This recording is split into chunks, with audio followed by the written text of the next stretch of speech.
것을 참고해 주시기를 부탁드립니다. 옆 사람과 인사 한번 나눠보실까요?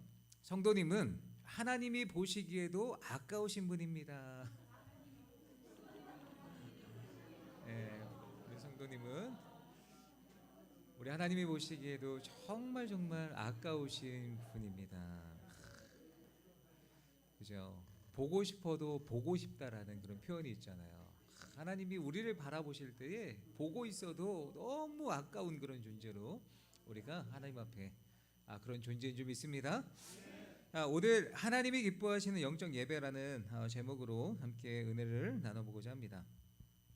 작은 노젓는 배로 손님들을 실어서 나른 한 노인이 있었습니다. 어느 날 승객이 탄 거예요.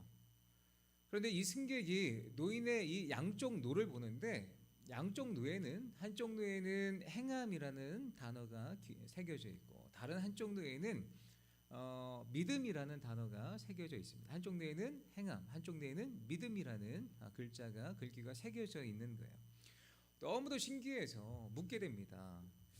이게 왜 한쪽에는 믿음, 다른 쪽에는 행함이라는 글자를 새겨 넣으신 겁니까? 라고 질문하게 되었습니다. 그러자 이 노인이 답변할 수 있는 너무너무 사람들이 물어봐 주기를 기다렸던 것 같아요. 답변할 기회를 갖게 된 것을 기뻐하면서 잘 보라는 거예요. 그러면서 믿음의 노를 배 안쪽으로 들여놓고 행함이라는 노만 젓게 됩니다. 어찌 되었을까요? 배가 한쪽으로만 뱅뱅 도는 거예요. 그러더니 이번에는 행함이라는 노를 배 안쪽에 들여놓고 믿음의 노를 젓는 거예요. 어찌 되었을까요? 반대쪽으로 뱅뱅 도는 것입니다. 그러더니 이번에는요, 행함과 믿음의 노를 이제 물 가운데 내려놓고 두 개의 노를 함께 힘껏 젓게 됩니다. 어찌 되었을까요? 물살을 가르면서 빠르게 앞으로 전진해 나아갔다라는 거죠. 그러면서 이 승객에게 이렇게 이야기를 합니다. 보세요. 그리스도인의 삶이란 이런 것입니다. 믿음이 없는 행함은 쓸모없는 것이고 행함이 없는 믿음도 역시 죽은 것입니다. 두 개가 같이 병행되어져서 하나님 앞에 전진해야 됩니다. 라는 거죠. 믿음과 행함이 함께 합력하게 되면 우리가 안전함을 얻게 되고 또 믿음의 진보를 이루고 또 하나님의 축복을 받게 되는 줄 믿으시기 바랍니다. 그렇습니다. 믿음과 행함은요, 뗄래야 뗄 수 없이 같이 가는 것입니다. 믿음이 있는 자는 행하게 되고 행함으로 자신의 믿음이 무엇인지를 사람들은 드러내게 되어 있다는 거예요. 사도 바울은요, 로마서를 기록했는데 로마서는 총 16장으로 기록되어져 있습니다. 크게 두 부분으로 나눌 수 있는데 1장부터 11장까지의 말씀은요, 누구를 믿어야 되는가? 예수님을 믿어야 된다. 우리의 죄의 문제를 사해 주신 분은 예수님이다. 우리가 그분의 십자가로 말미암아 의로 말미암아 하나님 앞에 의롭다함을 얻을 수 있게 된다라는 거예요. 즉 교리의 문제, 믿음에 대한 문제를 다루고 있고요. 12장부터 16장 말씀은요, 믿음의 실천편을 다루고 있습니다. 우리가 믿는다면 어떤 삶을 살아가야 되는가, 어떻게 믿음의 실천의 모습으로 살아가야 되는가를 다루고 있는 것이 로마서 12장부터 16장까지의 말씀입니다. 전반부는 교리에 대한, 후반부는 삶에 관한 것입니다. 교리는 믿음을 말하고 삶은 행함을 말하는 거죠. 누군가 내가 교리를 잘한다, 성경 말씀에 대해 잘한다 라고 이야기를 하면서 삶이 엉망이라면 그것은 말도 안 된다라는 거죠. 만일 그렇게 주장하는 사람이 있다면 실상 교리를 전혀 모르는 것입니다. 정말 말씀을, 교리를 잘 알고 그것을 가슴으로 제대로 받은 사람이라면 그 말씀에 실천하게 되어 있다는 거예요. 삶으로 그 말씀이 따라온다는 거예요. 로마서 1장부터 11장을 통해 사도 바울은 복음을 설명했습니다.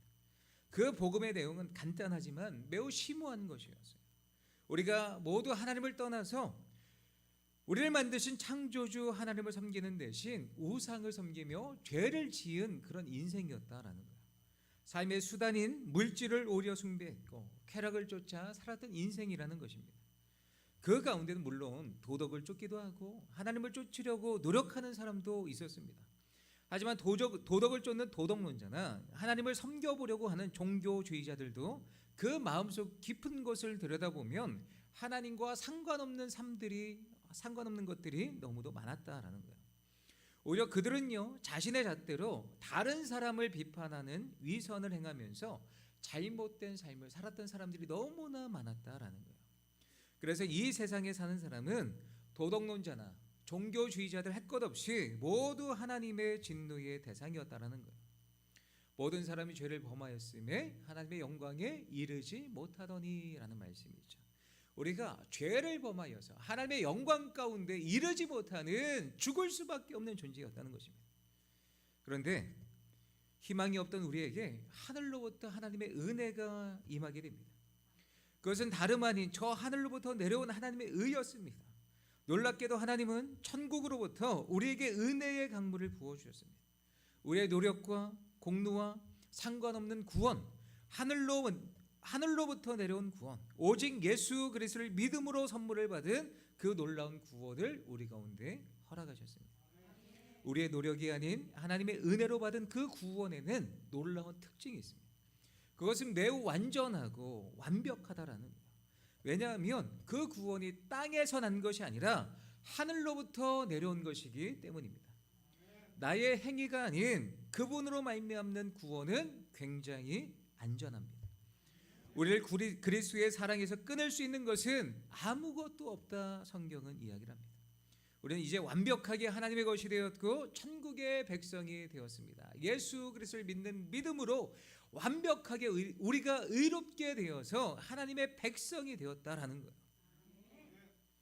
이것이 로마서 1장부터 11장의 내용입니다. 그러므로 우리가 이렇게 구원을 받았다면 어떤 삶을 살아가야 됩니까?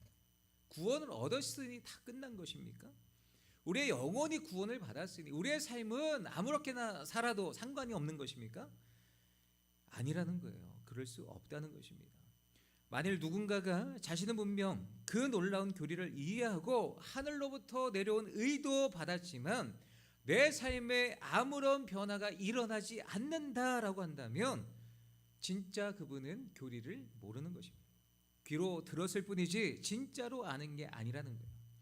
왜냐하면 은혜의 교리와 삶은요, 뗄래야 뗄 수가 없는 것이기 때문입니다. 이 둘은 항상 같이 가는 거예요. 믿음과 행함은 항상 같이 가는 거예요. 그렇다면 우리가 하늘로부터 내려온 하나님의 의를 선물로 받았다면 우리가 어떠한 삶을 살게 되는지 오늘 말씀 로마서 12장 1절 2절 말씀에 오늘 두 가지만 살펴보도록 하겠습니다. 같이 읽습니다. 우리 몸을 하나님이 기뻐하시는 산 제사로 드려야 한다. 우리가 어떻게 살라고요? 우리의 몸을 하나님이 기뻐하시는 산 제사로 드려야 한다라는 거예요. 1절 말씀을 다시 읽습니다. 그러므로 형제들아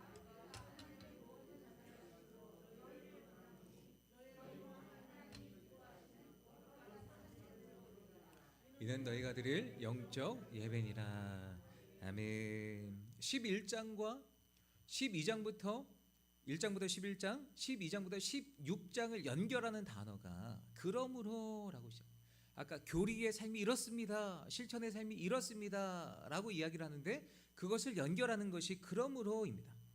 그러므로 믿음에 대해서 교리에 대해서 들었다면 그러므로 너희는 이렇게 살아야 돼라는 거예요. 이제 구원받은 자답게 믿는 사람답게 살아야 돼라고 사도 바울은 이야기를 하고 있는 거예요. 그러면서 요구하는 것이 무엇입니까? 너희 몸을 하나님이 기뻐하시는 거룩한 산 제물로 드려라. 이것이 너희가 드릴 영적 예배다 이야기를 합니다. 산 제물이 되라. 우리의 몸을 산 제물로 드리라는 거예요. 구약의 제사는요, 흠없는 제물을 가지고 와서 그 제물을 쪼개서 하나님 앞에 제물로 드렸잖아요. 우리의 몸을 제물로 드리라는 거예요. 근데 우리의 몸을 이렇게 찢어서 하나님 앞에 드려라 그 얘기가 아니라 산 제물이라고 했잖아요. 살아있는. 그러니까 우리의 삶을 통해서 우리의 몸, 우리의 육신을 가지고 살아있는 제물로 날마다 하나님 앞에 영적인 예배, 영적인 제사를 드려라. 거룩한 삶을 살아가라라는 거예요. 날마다 하나님의 성품을 찬양하는 제물이 되라. 오로지 날마다 오로지 주님과 그분의 목적을 위해 드리는 정결한 제물이 되라라는 거예요. 이런 거룩한 삶으로 날마다 지속적인 제사를 통해 하나님을 기쁘시게 해 드려야 한다는 거예요. 이것이 영적인 예배라는 것입니다. 영적 예배, 이 단어는요 헬라어 형용사인 로기코스인데요. 무슨 뜻을 갖고 있냐면 어떤 것의 본질에 맞는이라는 뜻을 갖고 있습니다. 어떤 것의 본질에 맞는이라는 의미입니다. 우리 몸을 창조하신 하나님의 본질에 맞게 우리의 몸이 영적인 예배자로 살아가야 된다라는 거예요. 하나님이 우리를 왜 창조하셨습니까? 예배를 받으시려고 우리를 창조하신 거예요. 우리가 그냥 창조되어진 존재가 아닙니다. 하나님을 예배하라고, 하나님을 높이라고 창조되어진 존재라는 거예요. 그러면 그 본질에 맞게 영적인 예배자로 나아가야 된다라는 거예요. 이것이 영적 예배입니다. 본질에 맞게 우리가 경건의 도구로 살아가야 한다는 것입니다. 바울은요, 로마서 6장 13절 말씀에서 이렇게 권면하였습니다. 함께 있습니다. 또한 너희를 불의의 무기로 죄에게 내주지 말고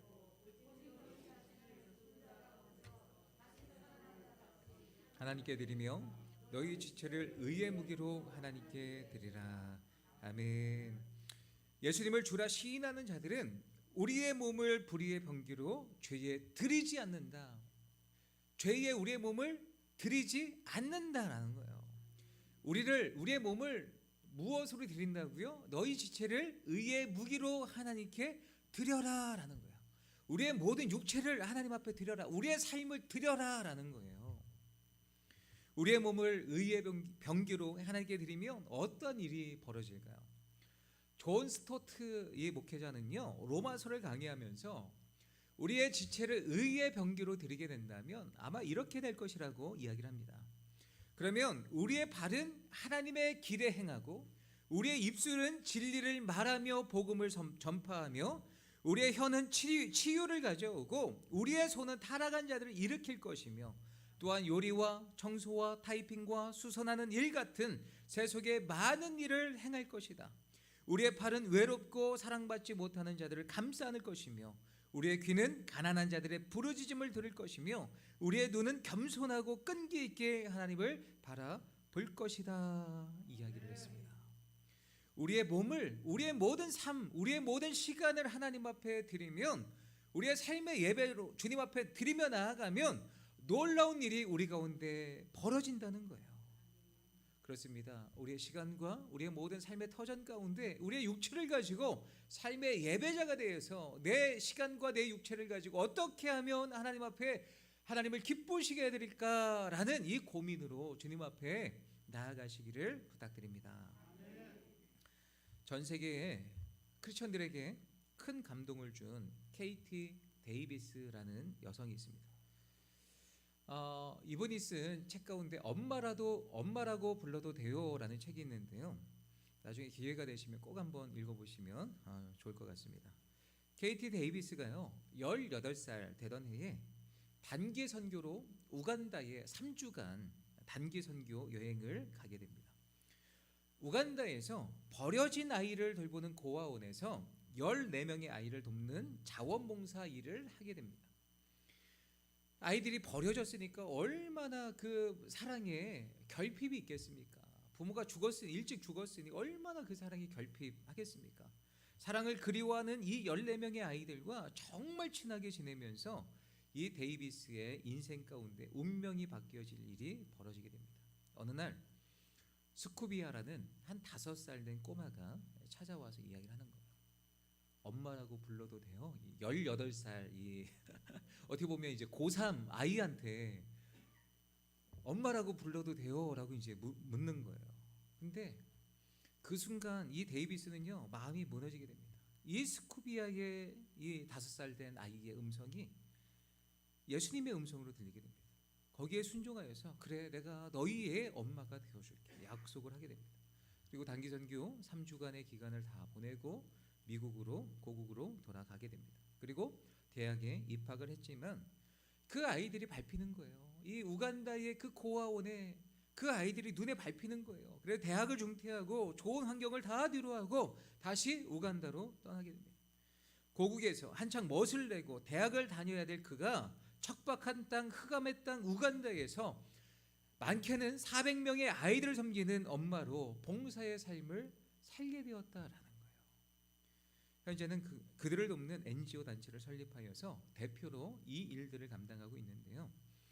KT 데이비스는요, 엄마라고 불러도 돼요라는 책에서 무엇이라고 고백을 하냐면, 자기가 돌보는 것은 아이들이지만 내가 섬기는 분은 하나님이시라는 거예요. 아이들을 돌보면서 나는 하나님을 섬기고 있다. 삶의 예배자로 내가 하나님을 높이고 있다. 나에게 주어진 이 사명과 역할을 통해서 하나님을 예배하고 있다 고백하고 있는 거예요. 그녀는 자신의 삶 속에서 나의 수고와 헌신을 통해서 누구를 섬기고 있는가를 분명히 알았던 사람입니다. 제가 이 말씀을 드리는 것이 다 삶을 정리하시고 우간다로 가셔야 됩니다 여러분, 이 말씀하는 겁니까? 아니죠. 아닙니다. 우리 육신을 입고 살아갑니다. 우리가 몸으로 말하고 몸으로 남을 돕고 몸으로 남을 해치고, 날마다 우리의 육체를 가지고 하나님이 기뻐하시는 예배자로, 삶의 예배자로 살아갈 수 있다는 거예요. 평범하지만, 너무도 평범하지만 우리의 일상의 모든 모습을 통해서, 삶의 모습을 통해서 하나님을 기뻐하면서 하나님 앞에 삶의 예배자로 우리의 삶을 주님 앞에 드릴 수 있다는 것입니다. 청소를 하고, 교회 청소도 하고, 또 주위의 어려운 사람들을 돕고, 너무나 평범하지만 가정에서 남편 된 도리를 다하는 것, 아내의 도리를 다하는 것, 부모의 도리를 다하는 것, 자녀의 도리를 다하는 것, 그 역할을 통해서 하나님, 나의 이 섬김과 헌신을 통해서 하나님을 예배합니다, 하나님 영광 받아주세요 라고 하면서 우리의 평범한 인생을 삶의 예배자로 주님 앞에 드릴 수 있다는 것입니다. 그렇습니다. 우리가 드리는 영적 예배는요, 단순히 교회 건물에서만 드리는 예배를 의미하지 않습니다. 오히려 우리의 일상에서 드려지는 삶의 예배를 의미한다라는 거예요. 사도 바울은 하나님께서 기뻐하시는 것은 주일 하루의 예배가 아니라 우리의 삶 전체를 하나님 앞에 드리는 것이 영적인 예배자다 이야기를 하고 있습니다. 우리가 우리의 육신으로 말도 하고 남을 돕고 영혼을 구하는 이런 평범한 일상이지만 이런 일들을 통해서 하나님을 예배합니다라고 고백하며 살아가시는 저와 모든 성도님들 되시기를 예수님의 이름으로 축원합니다. 두 번째입니다. 함께 있습니다. 우리의 마음을 변화시켜야 된다. 삶의 예배자의 특징은 두 번째, 마음을 변화시켜야 된다라는 거예요. 2절 말씀 함께 있습니다. 너희는 이 세대를 본받지 말고 오직 마음을 새롭게 함으로 변화를 받아 하나님의 선하시고 기뻐하시고 온전하신 뜻이 무엇인지 분별하도록 하라. 아멘. 먼저 너희는 이 세대를 본받지 말고 이렇게 이야기를 했습니다. 이 세대가 어떤 세대입니까? 악한 세상, 사단의 공중권세 잡은 자의 그 영향력 아래 가운데 있는 세상을 의미합니다. 그리고 본받지 말라라는 말은 그것과 같은 모양이 되지 말아라라는 거예요. 고전 헬라어 문헌에서는요, 이 본받지 말라라는 동사를 자기 자신을 그것과 동일시시키다, 나를 어떤 무엇과 동일시시키는 것을 본받다라는 어떤 표현으로 사용했습니다. 이를 다시 번역하면요, 그리고 너희는 계속 이 세상과 같은 모양이 되지 말아라라고 이야기를 하고 있는 거예요. 너희는 자기 자신을 이 세상과 동일시 여기지 말아라라는 그런 의미입니다. 바클레이라는 학자는요, 이 부분을 이렇게 설명했습니다. 너희 생활을 이 세상의 온갖 유행에 맞추려고 하지 말아라. 주위의 색깔을 따라 변화하는 카멜레온과 같이 되지 말아라. 세상과 함께 행하지 말아라. 세상이 내가 무엇이 될 것인지 결정하게 하지 말아라. 세상이 우리를 향해 이야기를 합니다. 너는 이렇게 살아가야 돼. 안 그러면 뒤처지는 거야. 물질을 잡아야 돼. 쾌락을 잡아야 돼. 세상이 우리 가운데 요구한다는 거예요. 그래서 그런가? 라고 하면서 따라가면 안 된다. 바클레이가 이야기를 하는 것입니다. 가만히 돌아보면 세상은요, 세상에 유행의 패턴이 있습니다. 유행처럼 크고 강한 흐름이, 이 악한 사단이 그런 흐름을 주도하고 있습니다. 우리나라 사람들 유행에 민감하잖아요. 최근에 유행했던 게 무엇입니까? 젊은 사람이나 나이 든 분이나 영끌해서 부동산 투자를 이렇게 하잖아요. 비트코인, 가상화폐, 블록체인 막 투기해서 뭔가 세상 다 그렇게 떳떳하게 세상이 다 그렇게 하잖아 라고 이야기를 하면서 그렇게 하는 거예요. 이런 패턴을 따라 사람들은 휘말려 간다라는 거예요. 세상에 집중하기, 사단의 고도 전략이 무엇인지 아십니까? 세상에 집중하기 위해서 하나님과 떨어뜨려 놓는 거예요. 세상에 바쁘게 우리가 살아가게끔 만들어서 하나님을 생각하며 예배하는 시간조차 없다라고 느끼게 만드는 것이 사단의 고도 전략이다라는 것입니다. 결국 세상의 흐름대로 살아가도록 우리를 통제합니다. 그 속에 들어있는 욕망을 우리가 돌아보면 다 자기 자랑거리를 위하여 살아가는 것들이 얼마나 많습니까? 자녀 자랑, 집 자랑, 직장 자랑, 학벌 자랑, 외모 자랑, 모든 것들이 자랑하는데 외적인 것을 우리의 내면보다는 외적인 어떤 모양에 치중돼서 세상이 강요하고 있는 것 아닙니까? 세상 풍조에 휩쓸리지 않고 하나님 뜻대로 살아가는 것이 얼마나 힘든 일인지 모릅니다. 남들 다 하는 것 나만 하지 않고 빠지면 뒤떨어지는 것 같아요. 도태되는 것 같아요. 시대를 거슬러 하나님의 뜻을 따른다고 하는 것이 어떤 경우에는요, 우리의 생명까지 걸어야 될 때도 있다는 것입니다. 시대 풍조에 휩쓸리지 않고 왕따 당하는 것을 두려워하지 않고 세상 권력에 굴복하지 않으면서 산다는 것은 정말 고독하고 힘든 십자가의 길인 것입니다. 이 세대의 풍조 패턴은요, 거대하고 강한 흐름입니다. 이러한 흐름을 거슬러 간다는 것은 그 안에 예수 그리스도의 생명이 있을 때에 세상의 풍조와 맞서 싸울 수 있다는 거예요. 예수 그리스도의 생명이 있을 때만 물고기가 역류하여 올라가듯이 우리도 이 세대를 본받지 않게 됩니다. 하나님의 뜻은 이러한 자들에게 나타나게 되는 것이에요. 그래서 사도 바울은 이 세대를 본받지 말라고 하는 것입니다. 그러면서 무엇을 강조하고 있습니까? 오직 마음을 새롭게 함으로 변화를 받아. 세상을 본받지 말고 마음을 새롭게 해서 변화를 받아야 돼 이야기를 합니다. 변화를 받아라는 말은 헬라어로 메타몰프라는 말입니다. 이 단어는요, 참 재밌는 단어인데 언제 사용되어지냐면 애벌레가 나비로 변하는 것을 설명할 때 이 단어가 사용되어집니다. 다시 말해 그 나비의 이 속성, 애벌레 때부터 그 나비의 어떤 정체성은 변하지 않잖아요. 모양만 변하잖아요. 자, 무슨 이야기냐면 예수 그리스도를 마음 가운데 품고 살아갈 때, 정체성을 분명하게 하고 살아갈 때에 우리가 믿음의 풍성한 어떤 성장을 이루며 나아가게 되어 있다는 것입니다. 우리가 과거에 어떤 환경에서 자랐든지 우리 마음속에 어떤 상처가 있든지 우리가 그 일에 협력하면 하나님은 우리 마음을 바꾸어 주신다라는 거예요. 변화를 받아, 이 단어는요, 변화시키는 주체가 내가 아닙니다. 이 단어는 수동태로 쓰였습니다. 내가 아니라는 거죠. 하나님이 주체자가 되어서 나를 변화시켜 주신다라는 거예요. 내가 변하려고 막 애를 쓰고 막 노력해서 내가 변하는 게 아니라는 거예요. 하나님이 나를 변화시켜 주시는 분이다라는 거예요. 청교도 시대에 어떤 목사님이 스코틀랜드를 여행하던 중에 한 여관에 머물게 되었습니다. 여관 주인이 모든 직원과 손님을 다 모아놓고 목사님께 예배를 인도해달라고 부탁을 하게 됩니다.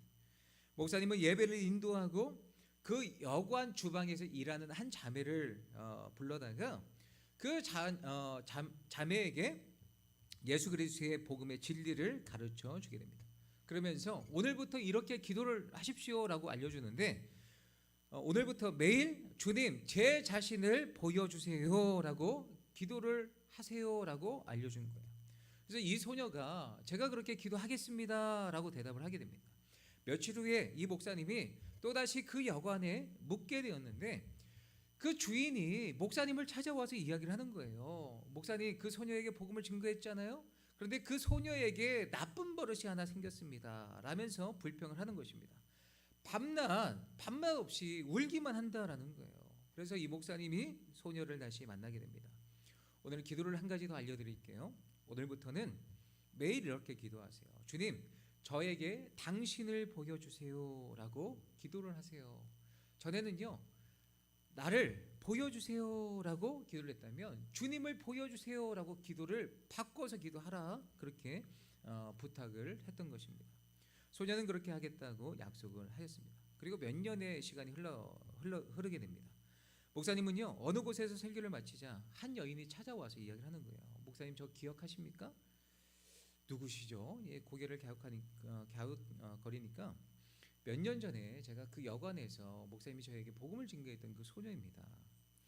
목사님 첫 번째 기도를 가르쳐 주시고 떠났을 때 저는요 제 자신을 보여달라고 하나님 앞에 매일같이 기도를 했습니다.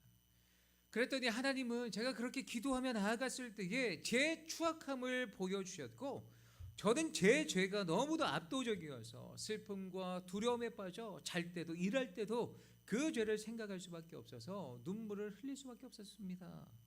근데 목사님이 다시 오셔서 주님 저에게 당신을 보여주세요 기도하라고 가르쳐 주셔서 또 그렇게 기도하니까 하나님은 저에게 주님의 모습을 보여주셨습니다. 십자가의 사랑과 늘 함께 하시는 예수 그리스도를 알게 해 주셨습니다. 저는 죄의 짐이 모두 사라지고 행복한 그리스도인이 되었습니다. 고백했다는 거예요. 그렇습니다. 이 자매를 바꿔주신 분이 누굽니까? 하나님이세요. 진리, 복음, 성령 하나님이 찾아오셔서 기도하며 나아갔을 때에 그 강권적인 성령의 음성이 이 소녀에게, 이 자매에게 임하게 되었고 그가 믿음으로 주님을 고백하고 그의 삶이 온전히 주님 앞에 변하게 되었던 것입니다. 그렇습니다. 무엇이 우리를 변화시킵니까? 십자가의 복음과 우리 가운데 내주하신 성령 하나님이 우리의 삶을 변화시켜 주시는 줄 믿으시기 바랍니다. 성령 하나님이 하십니다. 사람은 절대로 변하지 않는다. 그렇게 이야기할 수 없다는 거예요. 변하는 것 가능합니다. 누가요? 성령 하나님이 우리 가운데 내주하실 때, 찾아오실 때 우리가 변화된다는 것입니다. 그리고 우리가 마음의 변화를 받게 되면 우리가 어떠한 삶을 살아갈까요? 하나님의 선하시고 기뻐하시고 온전하신 뜻이 무엇인지 분별하게 된다는 것입니다. 성령의 음성을 통해 우리의 마음을 새롭게 함으로 변화를 받아야 합니다. 그래서 우리는 지속적으로 성령님의 음성을 들어야 돼요. 그래야 우리의 마음을 지키고 믿음을 지켜서 이 세대를 본받지 않고 하나님의 선하시고 기뻐하시고 온전하신 뜻을 분별할 수 있는 거예요. 우리는 성령님을 통해 우리 마음속에 쌓여져 있는 모든 불신들, 죄악들을 청소할 수 있다라는 거예요. 그 성령님이 찾아오실 때에 우리는 변화를 받아 하나님이 기뻐하시는 것을 결단하고 주님 앞에 나아갈 수 있다는 것입니다. 하나님은 말씀하십니다. 정말 너희가 구원을 받았느냐? 내가 의를 선물로 너희에게 주었는데 내가 그 의를 받았느냐? 그렇다면 오늘부터 너의 삶을 나에게 다오. 주님은 우리 가운데 요청하시는 거예요. 그리고 세상을 본받지 말고 너의 마음을 날마다 변화시켜서 나의 선하고 기뻐하고 온전한 뜻이 무엇인지 구별하며 살아가거라. 주님이 우리 가운데 요구하시는 삶이라는 거예요. 세계에서 큰 영향력을 준 사람 중에 한 명이 있다면 아마 빌리 그레엄 목사님일 것입니다. 수많은 사람이 빌리 그레엄 목사님의 설교를 듣고 예수님께로 돌아왔습니다. 역사상 가장 많은 사람에게 복음을 전한 목사로서 평가를 받고 있습니다. 그런데 빌리 그레엄 목사님의 설교를 듣고 수많은 사람들이 복음의 진리 가운데 설 수 있었던 큰 이유 중에 하나가 무엇이었냐면 그가 빌리 그레엄 목사님이 설교하기 전에 찬양을 한 찬양 사역자가 있었다는 거예요. 바로 조지 베버리 쉐어라는 분입니다. 이분이 빌리 그레엄 목사님이 설교하기 전에 항상 나와서 찬양으로 사람들의 청중들의 마음을 하나님께 집중시켰다라는 거예요. 그래서 마음이 준비되어져서 그 찬양을 통해 준비되어져서 하나님의 말씀을 들을 때에 수많은 자들이 주님 앞에 돌아왔다는 것입니다.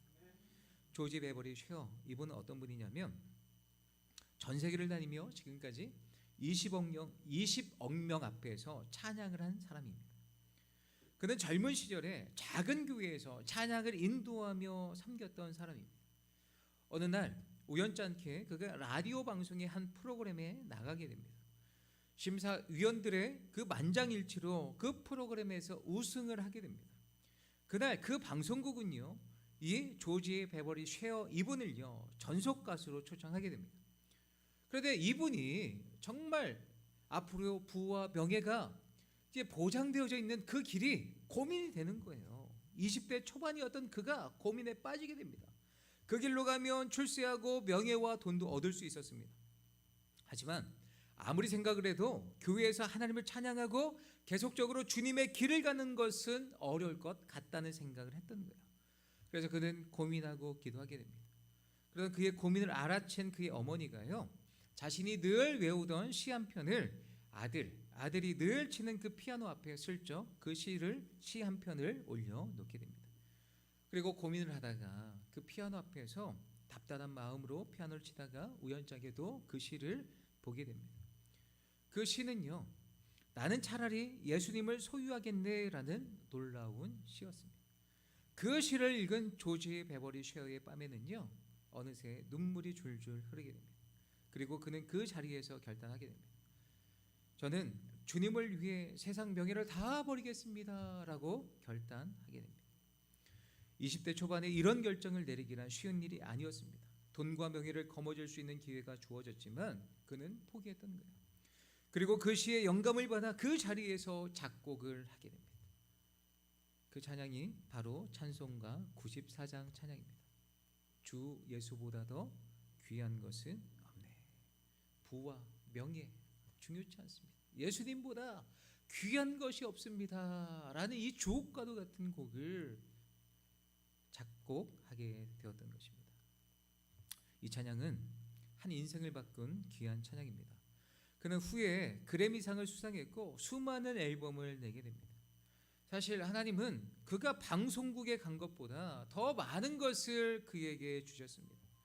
그는 예술인에게 꿈과 같은 그래미상을 10번 받게 됩니다. 수많은 사람이 일어나 기립박수를 칠 때 그는 나와서 감사 인사를 이렇게 하게 됩니다.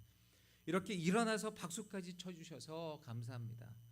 그러나 저는 여러분의 그 박수와도 예수님을 바꾸지 않겠습니다. 바로 이것이 세상을 본받지 않고 예수님을 따르는 자의 삶인 것입니다. 어떻게 이런 삶이 가능했을까요? 성령 하나님의 음성을 따라 하나님의 선하시고 기뻐하시고 온전하신 뜻이 무엇인지 분별했기 때문입니다. 이 세상을 본받지 않고 세상의 명예와 부가 나에게 중요한 게 아닙니다. 저는요, 제 인생을 하나님이 기뻐하시고 선하시고 기뻐하시고 온전하신 그 뜻대로 살아가는 것을 저는 원합니다 라고 하면서 자신의 삶을 주님 앞에 드렸던 거예요. 말씀을 맺겠습니다. 우리는 믿음이 있는 자로서 우리 몸을, 우리의 시간과 우리의 모든 삶을 하나님이 기뻐하시는 영적 예배로 있는 자리에서 믿음의 삶을 드러내므로 살아가시기를 바랍니다. 또한 이 세대를 본받지 말고 마음을 새롭게 함으로 변화를 받아 하나님의 선하시고 기뻐하시고 온전하신 뜻을 분별하며 주님 앞에 살아가시는 저와 모든 성도님들 되시기를 예수님의 이름으로 축원합니다.